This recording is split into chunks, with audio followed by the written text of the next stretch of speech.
تو گائز آج کی ویڈیو ہم شروع کریں گے. ایک نظم ہے ٹھیک ہے، اور جس کا مضمون ہے حمد. ٹھیک ہے، ٹاپک ہے حمد. تو چلیے اس کو پڑھتے ہیں اور شروع کرتے ہیں. آپ سنیں اور اس کو دیکھیں. تعریف اس خدا کی جس نے جہاں بنایا، کیسی زمیں بنائی کیا آسماں بنایا، مٹی سے بیل بوٹے کیا خوش نما اگائے، پہنا کے سبز خلعت ان کو جواں بنایا، سورج سے ہم نے پائی گرمی بھی روشنی بھی، کیا خوب چشمہ تو نے اے مہرباں بنایا.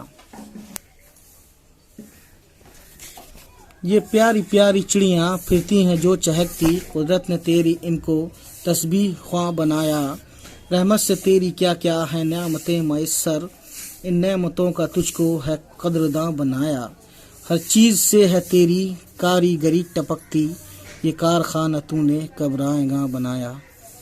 تو گائس اس نظم کے شاعر کا نام ہے اسماعیل میرٹھی. ٹھیک ہے، جن کے بارے میں ہم ایک مختصراً ویڈیو بنا چکے ہیں. پچھلی ویڈیو آپ دیکھ سکتے ہیں اور دیکھتے ہیں اس کے کچھ الفاظ اور معنی. تو یہ الفاظ خوشنما یعنی کہ اچھا دکھائی دینے والا، خوبصورت. اب گائز میں آپ کو بتا دوں یہ میں کیوں پڑھتا ہوں، کیونکہ میرے ویورز کچھ ایسے بھی ہیں جن کو بالکل اردو پڑھنی نہیں آتی ہے، اور جس کے پاس یہ بک ہے، یہ کہانی سن کے ان کو یاد ہونے میں کچھ مدد ملے گی، اس لیے میں یہ سب پڑھتا ہوں. خلعت قیمتی لباس جو کسی بادشاہ یا امیر کی جانب سے کسی کو اعزاز کے طور پر دیا جائے. چشمہ سوتا وہ جگہ جہاں زمین سے پھوٹ کر پانی نکلتا ہے، یعنی زمین سے پانی نکلتا ہے. ٹھیک ہے. تسبیح خواں خدا کی پاکی بیان کرنے والا. شاعر نے یہاں چہچہاتے ہوئے پرندوں کو تسبیح خواں کہا ہے. میسر ہونا یعنی حاصل ہونا.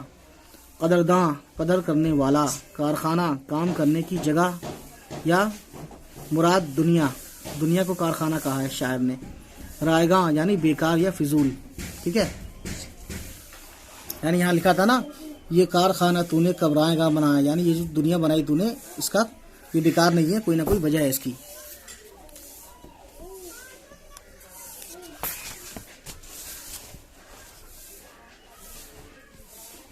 اگوائز یہ کچھ سوالات ہیں اور اس کو بھی پڑھیں گے. پہلے اس کو پڑھتے ہیں. غور کیجئے، خدا تعالیٰ نے انسان کو بہت سی نعمتیں عطا کی ہیں، ہمیں ان کی قدر کرنا چاہیے. یہ غور کرنے والی بات ہے. ٹھیک ہے، اور اب دیکھتے ہیں اس میں کیا ہے. سوچیے اور بتائیے. سوال نمبر پہلا ہے آپ کا، شاعر نے بیل بوٹوں کی مٹی سے اگایا ہوا کیوں کہا ہے. ٹھیک ہے. دوسرا سوال ہے، سورج کو چشمہ کیوں کہا گیا ہے. تیسرا، چڑیاں خدا کی تسبیح کیسے کرتی ہیں. چوتھا سوال، آخری شعر میں کارخانے سے کیا مراد ہے، مطلب وہی دنیا.